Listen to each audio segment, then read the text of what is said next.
जैसी करनी आपनी तैसा ही फल ले, बुरे कर्म कमाए के साईं दोष न दे। जय श्री कृष्णा मित्रों, स्वागत है आप सभी का सत्यार्थ दर्शन यूट्यूब चैनल में। भक्तों, एक बार फिर से हम आपके मध्य एक नई कहानी लेकर उपस्थित हुए हैं। आज की कहानी है, एक साधु ने बताया ये 3 काम मनुष्य को रंक से राजा बना देते हैं। मित्रों, आपने भी देखा होगा कि कुछ लोग थोड़े से समय में और कम प्रयास में ही बहुत अधिक तरक्की कर जाते हैं, और वहीं कुछ लोग दिन रात जी तोड़ मेहनत करते हैं, दिन रात लगे रहते हैं, लेकिन कामयाब नहीं हो पाते हैं। कभी आपने सोचा है ऐसा क्यों होता है? क्यों कुछ लोग रातों रात अमीर हो जाते हैं और वहीं कुछ लोग जीवन भर सफल नहीं हो पाते हैं? आप भी इन सवालों के जवाब जानना चाहते हैं तो कृपया बने रहिए वीडियो की समाप्ति तक। आज आपको भी पता चल जाएगा कि ऐसा क्यों होता है। मित्रों, वीडियो पर आगे बढ़ने से पहले आपसे एक छोटा सा निवेदन है। यदि आपने अभी तक हमारा चैनल सब्सक्राइब नहीं किया है तो कृपया चैनल को सब्सक्राइब करके बेल आइकॉन प्रेस कर दें, जिससे आप भी सत्यार्थ दर्शन फैमिली का हिस्सा बन जाएं और जरूरी जानकारी समय से आपके पास पहुंचती रहे।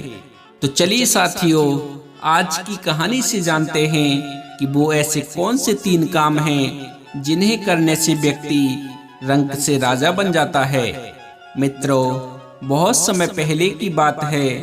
किसी नगर में एक राजा रहता था। एक रोज वो राजा अपने दरबार में बैठा हुआ था। तभी उसके दरबार में एक भिखारी आया। उस भिखारी की बड़ी दयनीय स्थिति थी। जर्जर शरीर, तन पर फटे पुराने मैले कुचैले कपड़े और लाचार बेबस निगाहें। राजा ने जब उस भिखारी को देखा तो उस पर बड़ी दया आई। राजा ने तुरंत अपने खजांची को बुलाया और उसे आदेश दिया कि इस भिखारी को उचित भिक्षा देकर विदा करो। मित्रों, भिखारी तो भिक्षा लेकर राजा का धन्यवाद देकर वहां से चला गया, लेकिन राजा के सामने एक प्रश्न छोड़ गया। उस राजा के मन में ये विचार आया कि मैंने ऐसे कौन से शुभ कर्म किए थे जिनके कारण मुझे ये राजपद मिला है, और इस भिखारी ने ऐसा कौन सा कार्य किया था जिसके कारण उसे ये जिल्लत भरी जिंदगी नसीब हुई है। मित्रों, राजा के मन में ये विचार आते ही अगले दिन राजा ने अपने नगर के सभी विद्वानों की एक सभा बुलाई। जब सभी विद्वान लोग सभा में उपस्थित हो गए तो राजा ने सभी के सामने अपने मन की जिज्ञासा रखी, और उस राजा ने विद्वान जनों से कहा कि हे विद्वान पुरुषों, मैंने आप लोगों को यहाँ बुलाकर इसीलिए कष्ट दिया है ताकि मैं अपनी एक समस्या का निराकरण आप लोगों से करा सकूं। मेरे मन को एक विचार बहुत ही विचलित कर रहा है। राजा के ये वचन सुनकर सभा में बैठे हुए विद्वानों में से एक विद्वान ने खड़े होकर पूछा कि महाराज, ऐसी क्या उलझन है जो आपको विचलित कर रही है? ऐसा कौन सा विचार है जो आपको परेशान कर रहा है? कृपया आप उसे हमें बताएं। राजा बोला, विद्वानों, मैंने ये सभा इसीलिए बुलाई है ताकि मैं ये जान सकूं कि किन शुभ कार्यों से मुझे ये राजपद मिला है। या तुम में से कोई इस बात को मुझे बता देगा तो मैं उसे माला माल कर दूंगा, और ना बताने की स्थिति में मैं उसको गधे पर बिठाकर मुख पर कालिक पोतकर उसे बेइज्जत करके राज दरबार से बाहर निकलवा दूंगा। मित्रों, राजा की इन बातों को सुनकर सभा में बैठे सभी विद्वान सकते में आ गए। वे सोचने लगे कि राजा को ये बात बताने से बेहतर तो यही है कि हम लोग खामोश रहें, या फिर उससे कुछ दिन की मोहलत मांगकर चुपचाप यहाँ से खिसक लें। कहीं राजा को हमने बताया और राजा हमारी बातों से संतुष्ट नहीं हुआ तो मुफ्त में ही हमारी बहुत बड़ी बेइज्जती हो जाएगी। मित्रों, ये विचार कर सभी विद्वानों ने आपस में सलाह मिलाई और सलाह मिलाकर सभी विद्वानों ने राजा से कहा कि महाराज, हम आपके इस प्रश्न का उत्तर तो दे देंगे कि किस पुण्य कर्म के कारण आपको राजपद नसीब हुआ है, लेकिन उसके लिए आपको हमें कुछ दिन की मोहलत देनी होगी। आप हमें 6 माह की मोहलत दे दो। 6 महीने के बाद हम आपके सामने ये राज बता देंगे कि किस पुण्य कर्म के कारण आपको ये राजपद नसीब हुआ है। राजा ने कहा, ठीक है, हम तुम्हें 6 महीने की मोहलत देते हैं, लेकिन ध्यान रहे 6 महीने के बाद तुम्हें हर हालत में मेरे प्रश्न का उत्तर देना होगा। सभी विद्वानों ने राजा को आश्वासन दिया और राजा से कहा कि महाराज, आप बिल्कुल भी चिंता ना करें। 6 महीने बाद हम आपकी जिज्ञासा का जरूर समाधान कर देंगे। साथियों, इस प्रकार सभी विद्वान राजा से 6 महीने की मोहलत लेकर राज दरबार से बाहर चले गए। मित्रों, सभी विद्वानों ने राजा से कहने को कह तो दिया, लेकिन इसका उत्तर उन्हें भी मालूम नहीं था। सभी ने बाहर आकर विचार विमर्श किया कि अब इस मुसीबत से कैसे छुटकारा पाया जाए। सभी विद्वान मौन थे, इसका हल किसी को भी मालूम नहीं था। तभी उनमें से एक विद्वान बोला, अरे भाई लोगों, अभी तो हमारे पास में पूरे 6 महीने हैं। 6 महीने आराम से गुजारो, जब समय आएगा तब देखा जाएगा। भविष्य की चिंता करके वर्तमान क्यों बर्बाद करें। सभी ने एक सुर में हाँ मिलाई और सभी विद्वान ये वायदा करके कि आज से 6 महीने बाद में हम सभी लोग नगर के बाहर तालाब पर इकट्ठे होंगे और जिसे भी उत्तर पता चल जाएगा वो एक दूसरे को बता देगा। इस तरह साथियों, सभी लोग एक दूसरे से वादा करके एक दूसरे से विदा लेकर अपने अपने घर को चले गए और अपने घर के कार्यों में व्यस्त हो गए। दिन गुजरे, महीने गुजरे और गुजरते गुजरते वो समय भी आ पहुंचा जिसके अगले दिन राजा को उसके सवाल का उत्तर देना था। वायदे के अनुसार एक बार फिर से सभी विद्वान नगर के बाहर बने हुए तालाब पर इकट्ठे हुए। सभी ने एक दूसरे से पूछा, क्या कोई उत्तर पता चला क्या? तो सभी का एक ही जवाब था कि हम तो इस प्रश्न का कोई जवाब नहीं ढूंढ पाए। जब सबको ये पता चला कि राजा के प्रश्न का उत्तर किसी के पास में नहीं है, तो ये जानकर सभी चिंतित हो गए और सोचने लगे कि अब क्या किया जाए। मित्रों, जब सभी विद्वान चिंता में डूबे हुए थे, तभी न जाने कहां से एक वृद्ध ब्राह्मण सन्यासी वहां आ पहुंचा। जब उसने सभी विद्वानों को चिंता में डूबा देखा, तो उसने विद्वानों से पूछा, क्या बात है भाई, आप सभी लोग चिंता में कैसे बैठे हो? मित्रों, साधु महाराज के पूछने पर विद्वानों ने सारा घटनाक्रम उस महात्मा को बता दिया और कहा कि महात्मा जी, यदि हमने कल राजा को उसके पूछे प्रश्न का उत्तर नहीं दिया तो राजा हमारा सिर मुड़वाकर गधे पर बिठाकर राज्य से बाहर निकलवा देगा। इसी कारण से हम सभी लोग चिंता में बैठे हुए हैं।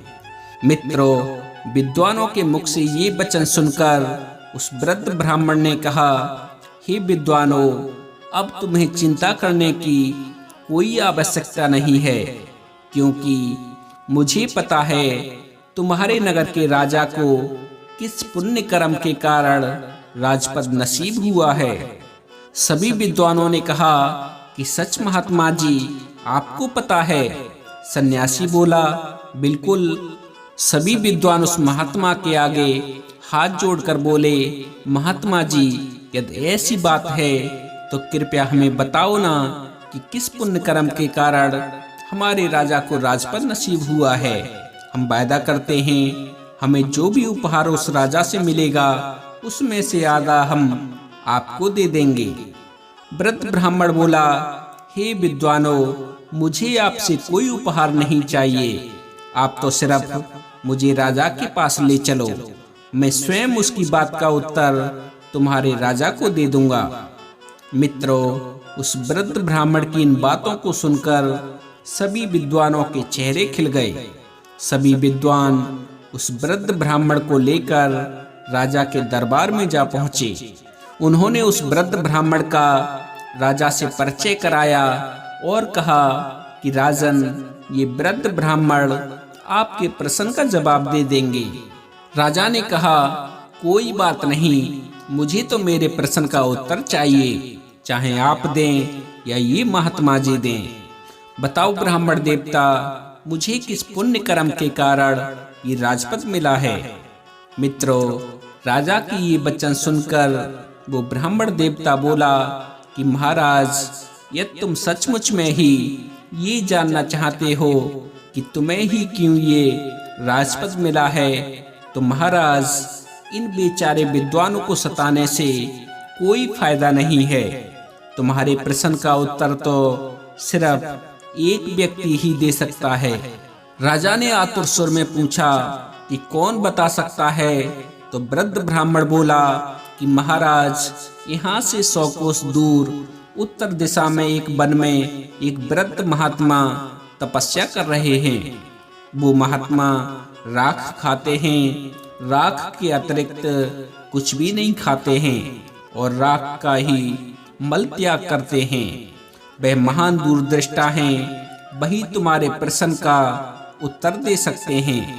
मित्रों, ये सुनकर उस राजा ने वृद्ध ब्राह्मण की बात पर विश्वास किया और अपना राजपाट अपने मंत्रियों के हवाले करके उस वृद्ध ब्राह्मण के बताए अनुसार उस महात्मा की खोज में चल दिए, जो महात्मा राख खाते थे और राख का ही मल त्यागते थे। कई दिनों के सफर के बाद में वो राजा अंततः उस जगह पर जा पहुंचा जिस वन में वो महात्मा जी तपस्या कर रहे थे। राजा ने हाथ जोड़कर महात्मा जी की एक परिक्रमा लगाई और महात्मा जी के सामने राजा हाथ जोड़कर खड़ा हो गया। 2 घंटे बाद महात्मा की समाधि टूटी। उसने जब राजा को अपने सामने हाथ जोड़े हुए खड़ा हुआ पाया तो उस महात्मा ने पूछा कि भाई, तुम कौन हो? दिखने में तो तुम राजा के जैसे लग रहे हो, फिर तुम इस निर्जन वन में क्या कर रहे हो? मित्रों, राजा ने उस महात्मा को अपना परिचय दिया और अपने वहां आने का कारण बताया। इस पर उस महात्मा ने कहा कि राजन, मैं भी तुम्हारे इस प्रश्न का उत्तर देने में अभी असमर्थ हूँ, लेकिन यहाँ से 50 कोस दूर उत्तर दिशा में एक वन में एक महात्मा तपस्या कर रहे हैं। वह सिर्फ आग खाकर जीवित रहते हैं। तुम उनके पास चले जाओ, वो तुम्हारे प्रश्न का उत्तर जरूर दे देंगे। महात्मा की इन बातों को सुनकर राजा कुछ पल के लिए निराश तो जरूर हुआ, किंतु फिर से नए उत्साह के साथ महात्मा द्वारा बताए हुए मार्ग पर उस साधु की तलाश में आगे को चल दिया। शीघ्र ही उसने अगले वन में तपस्या करते उस साधु को खोज लिया जो आग खाकर जिंदा रहते थे। वो साधु महात्मा भी समाधि अवस्था में बैठे हुए तपस्या कर रहे थे। कुछ देर बाद जब उन महात्मा की समाधि टूटी तो उन्होंने अपने सामने राजा को आदरपूर्ण मुद्रा में खड़ा हुआ पाया। जब महात्मा ने राजा से अपने पास में आने का कारण पूछा तो राजा ने बता दिया कि वो किस लिए उनके पास में आया है। मित्रों, राजा के मुख से सारा वृतांत सुनकर साधु ने कहा, सुनो राजन, ये सच है कि मैं बहुत दिनों से तपस्या कर रहा हूँ, किंतु अनेक बातें ऐसी हैं जिनका रहस्य मुझे भी पता नहीं है। तुम जिस प्रश्न के लिए मेरे पास में आए हो तुम्हारा प्रश्न भी कुछ ऐसा ही है। मैं इसका भी उत्तर बताने में असमर्थ हूँ। मित्रों, जब वो राजा उन साधु महाराज के इन वचनों को सुनता है तो निराश हो जाता है। राजा उन महात्मा जी से कहता है कि हे प्रभु, तब तो मेरा इतनी दूर आना व्यर्थ ही गया। मैं तो बड़ी आशा लेकर आपके पास में आया था कि आप मेरी समस्या का अवश्य निराकरण कर देंगे। मित्रों, जब वो साधु महाराज राजा को बहुत उदास देखते हैं तो कहते हैं कि हे राजन, निराश मत हो। मुझे आपके प्रश्न का उत्तर पता नहीं है, लेकिन मैं उस व्यक्ति को भली भांति जानता हूँ जिसके पास में तुम्हारे सभी सवालों के उत्तर हैं। राजा ने कहा, ठीक है महाराज, आप उनका ही पता बता दीजिए। इतनी दूर आया हूँ तो मैं उनसे भी मिल लेता हूँ। महात्मा जी बोले, सुनो राजन, यहाँ से 50 मील जब तुम आगे जाओगे तो तुम्हें एक राजगढ़ नाम का शहर पड़ेगा।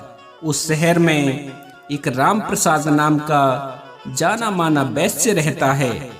उस वैश्य की पत्नी इस समय गर्भवती है और अब से 2 दिन बाद उस वैश्य की पत्नी के गर्भ से एक पुत्र जन्म लेगा।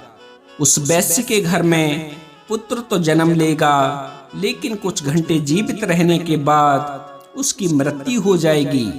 जब उसकी मृत्यु हो जाएगी तो वैश्य शमशान की मिट्टी में अपने पुत्र को दफन करेगा। जब वैश्य अपने पुत्र को दफन करके वापस लौट जाए तो तुम उस मृत बच्चे की देह को जमीन से बाहर निकाल लेना और उस मृत बच्चे के शव के सामने तुम अपना प्रश्न रखना। तुम्हें तुम्हारे प्रश्न का उत्तर मिल जाएगा। राजा ने साधु का धन्यवाद दिया और साधु से विदा लेकर राजा आगे को बढ़ गया। चलते चलते राजा साधु के बताए हुए शहर राजनगर में पहुंच गया और वैश्य का घर तलाश करके उसके घर के समीप ही एक चबूतरे पर बैठ गया। कुछ ही देर में वैश्य अपने घर से बाहर निकला। अजनबी व्यक्ति को बाहर बैठा हुआ देखकर उस वैश्य ने राजा से पूछा कि मित्र, कौन हो तुम और यहाँ बैठे किसकी प्रतीक्षा कर रहे हो? राजा बोला, मुझे प्रतीक्षा है तुम्हारे घर में आने वाले उस नन्हे से मेहमान की, जो शीघ्र ही तुम्हारी पत्नी के गर्भ से जन्म लेने वाला है। वैश्य अजनबी के मुख से जब इन बातों को सुनता है तो उसे बड़ा ही आश्चर्य होता है। राजा की इन बातों को सुनकर वैश्य राजा से पूछता है कि आपको कैसे पता चला कि मेरी पत्नी गर्भवती है? राजा ने कहा, इसमें आश्चर्य करने की कोई बात नहीं है। मुझे ये बात एक महात्मा ने बताई है और उसने ये भी कहा है कि तुम्हारी पत्नी के गर्भ से जो शिशु जन्म लेगा वह लड़का होगा। लेकिन शब्द सुनकर वैश्य बोला, लेकिन क्या भाई, तुमने अपनी बात अधूरी क्यों छोड़ दी? बच्चा स्वस्थ तो पैदा होगा। राजा ने कहा, हाँ भाई, खूब स्वस्थ पैदा होगा, लेकिन सिर्फ कुछ ही घंटे वो जीवित रह पाएगा, बाद में उसकी मृत्यु हो जाएगी। वैश्य भयभीत स्वर में बोला, अरे भाई, शुभ शुभ बोलो। इस अधेड़ आयु में तो मेरे यहाँ पुत्र रत्न पैदा होगा, और अगर वह पैदा होने के बाद मर गया तो ये मेरे लिए किसी सदमे से कम ना होगा। राजा ने कहा, भाई, जो सत्य है वो मैंने तुम्हें बता दिया। मित्रों, जब वो वैश्य अजनबी के मुख से इन बातों को सुनता है तो अपने पुत्र को बचाने की खातिर आनन फानन में कई वैद्य हकीमों को बुला लेता है। लेकिन मित्रों, विधाता के लिखे को कौन मिटा सकता है? होता वही है जो मंजूरी खुदा होता है। मित्रों, उस वैश्य ने अपने पुत्र को बचाने का भरसक प्रयास किया, लेकिन उसकी कोई युक्ति काम नहीं आई। महात्मा के बताए अनुसार वैश्य की पत्नी की कोख से एक पुत्र ने जन्म लिया। खूब खुशियां मनाई गईं, लेकिन 4 घंटे बाद ही बच्चे की सांस उखड़ने लगी।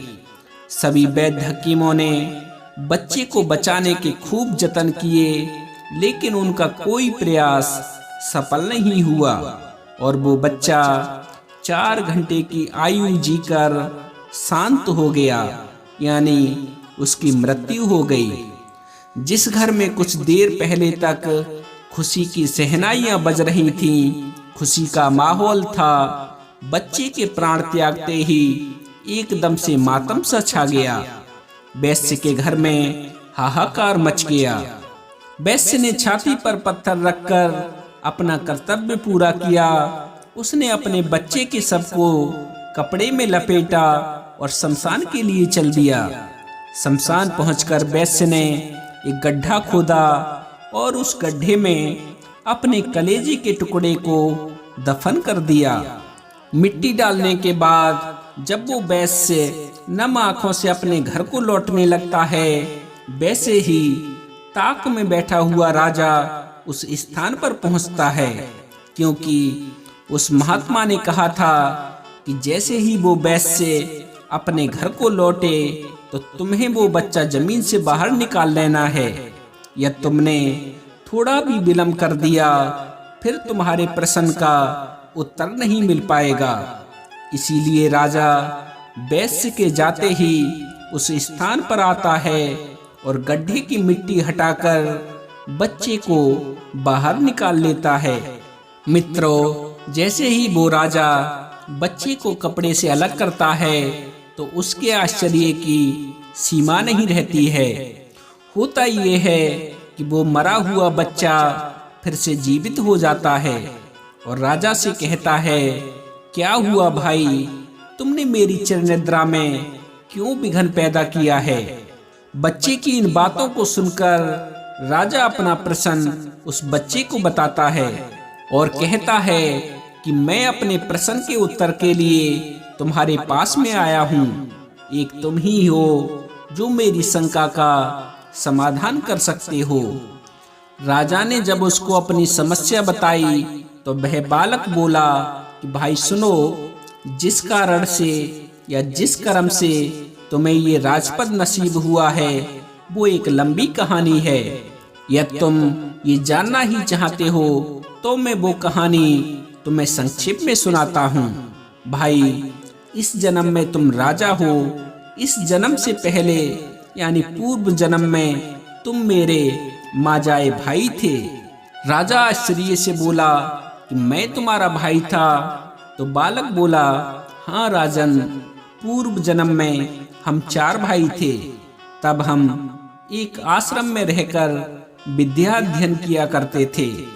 पहले के समय में एक विद्यार्थी का जीवन एक सन्यासी की तरह होता था। ब्रह्मचर्य का पालन करना, भिक्षा मांगकर भोजन करना और भी कई नियम थे जो एक विद्यार्थी को पालन करने होते थे।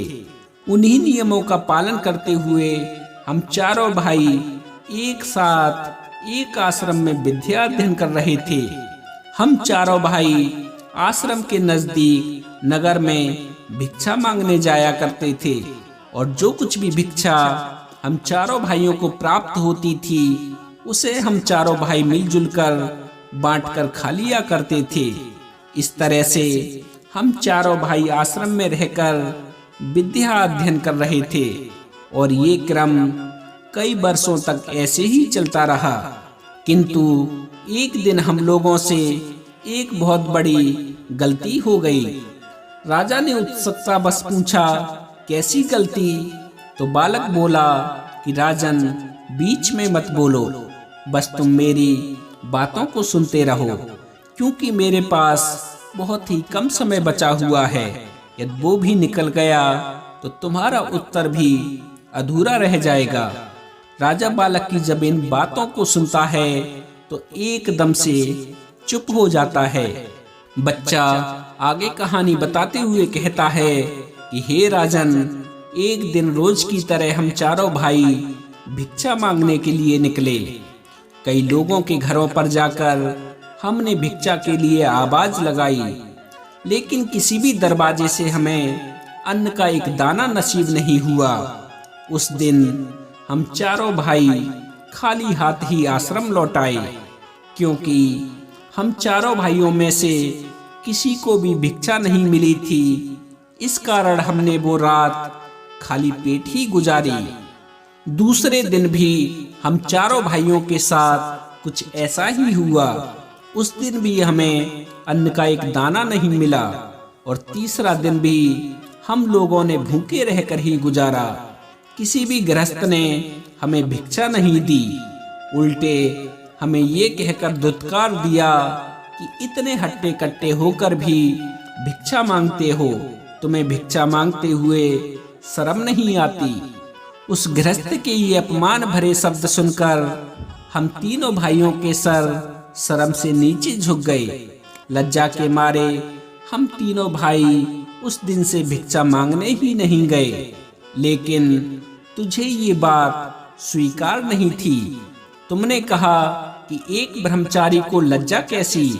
लज्जा को त्यागने के लिए ही तो आश्रम में गुरुजी हमें भिक्षा लाने के लिए कहते हैं, ताकि आगे चलकर ब्रह्मचारी निराकार भाव से परमार्थ के कार्य कर सके। उसके मन से ऊंच नीच, जात पात, छोटे बड़े का भाव समाप्त हो जाए और सभी को एक दृष्टि से देखे। उसके लिए ना कोई छोटा हो और ना कोई बड़ा हो, सभी मानव एक समान हैं, ये भावना उसके अंदर पैदा हो जाए। इसीलिए एक साधु को भिक्षा मांगना बहुत जरूरी होता है, तभी उसके अंदर से भेदभाव की भावना समाप्त होती है।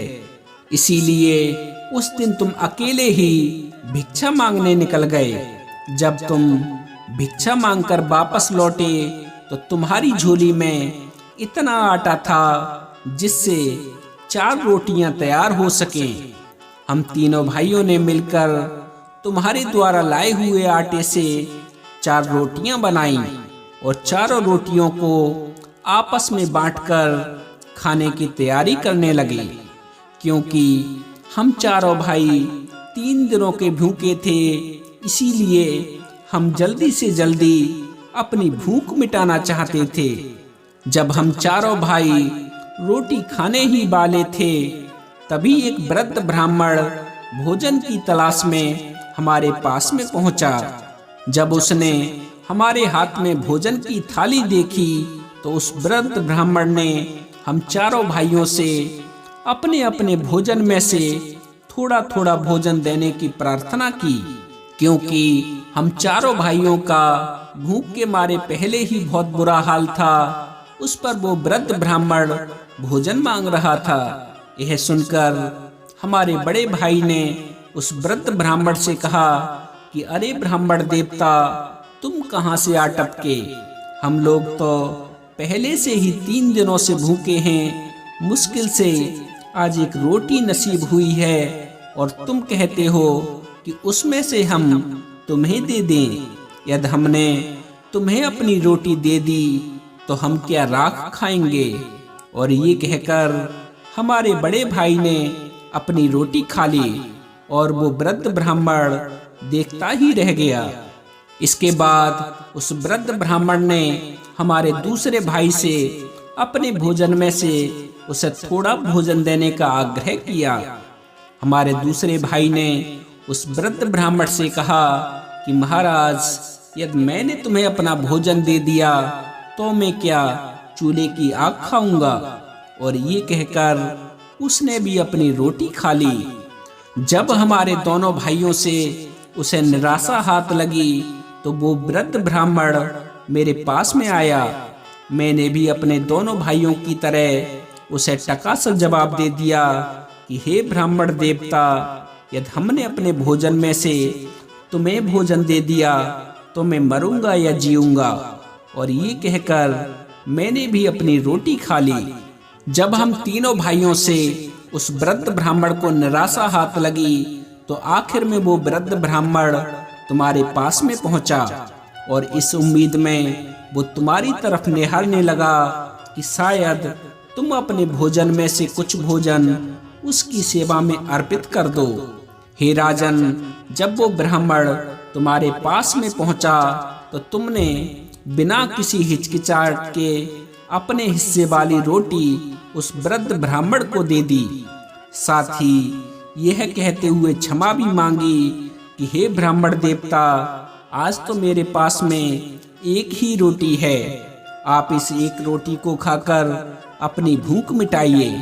आप फिर किसी दिन हमारे यहाँ पर पधारिए, मैं आपका संपूर्ण रूप से अतिथि सत्कार करूँगा।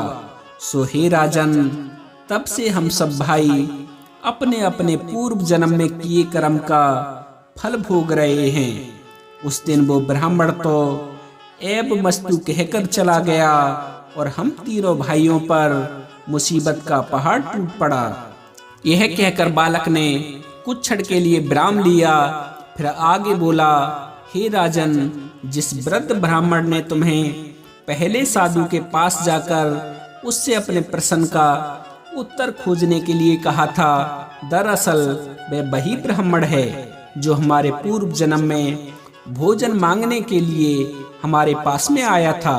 और वह पहला साधु जो सिर्फ राख खाता है और राख का ही मल त्यागता है, उस काल का हमारा बड़ा भाई है।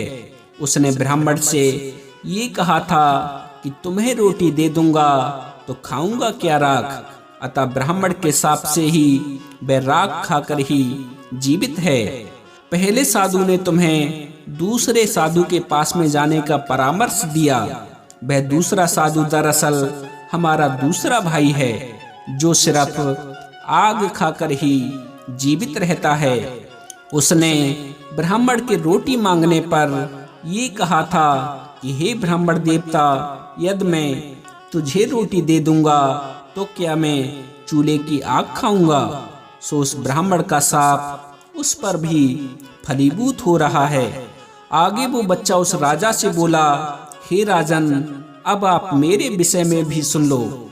मैंने ब्राह्मण को रोटी न देकर ये कहा था कि यदि मैं तुम्हें रोटी दे दूंगा तो मेरा क्या होगा, मैं जीऊंगा या मरूंगा। बस तभी से मैं जीता और मरता आ रहा हूँ।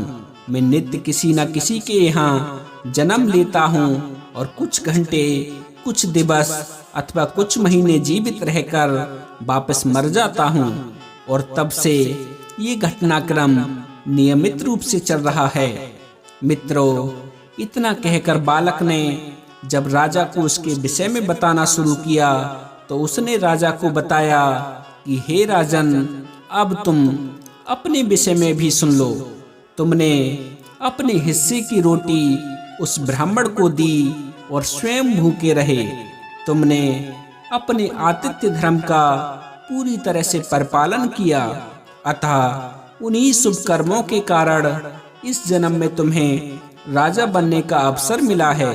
क्योंकि परमात्मा उन्हीं लोगों को राजपद देता है या अमीर बनाता है जो खुद की न सोच के दूसरों की परवाह करते हैं, जो दूसरों के बुरे वक्त में उनकी सहायता करते हैं, जो अपने मुंह का निवाला भी दूसरों की सेवा में समर्पित कर देते हैं।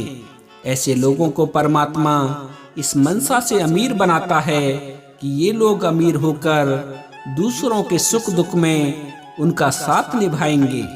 लेकिन अधिकतर लोग अमीर होकर अपना ही सोचते हैं।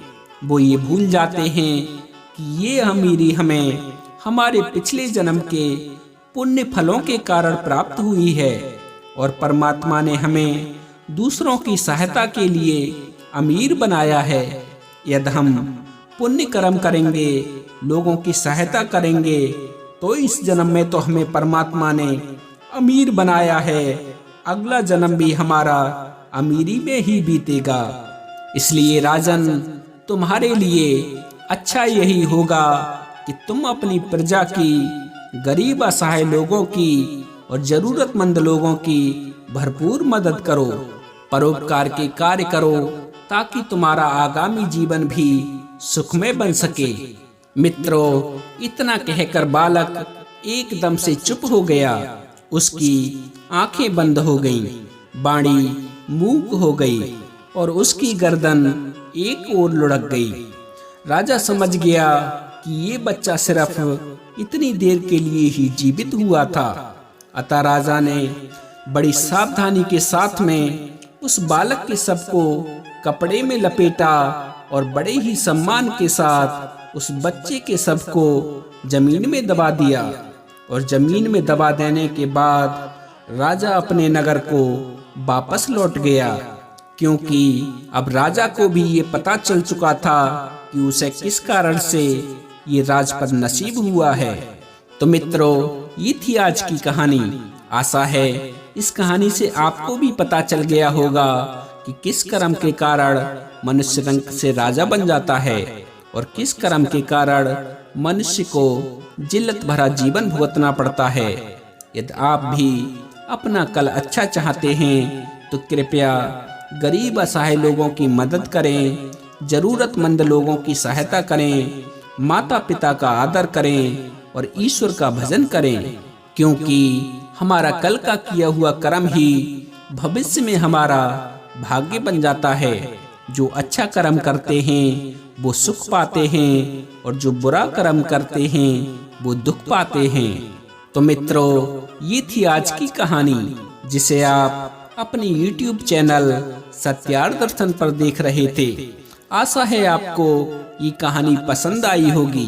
यदि वीडियो पसंद आया हो तो कृपया वीडियो को लाइक करें, हमारे चैनल सत्यार्थ दर्शन को सब्सक्राइब करें और हो सके तो इस कहानी को अपने मिलने वालों के साथ भी अवश्य साझा करें। तो साथियों, आज के लिए बस इतना ही। मिलते हैं ऐसे ही अन्य ज्ञानवर्धक वीडियो में। तब तक के लिए आप सभी भक्तों को मेरी तरफ से जय श्री कृष्णा, जय श्री राधे, जय श्री श्याम। बोली श्री बांके बिहारी लाल की जय। जय जय श्री राधे श्याम।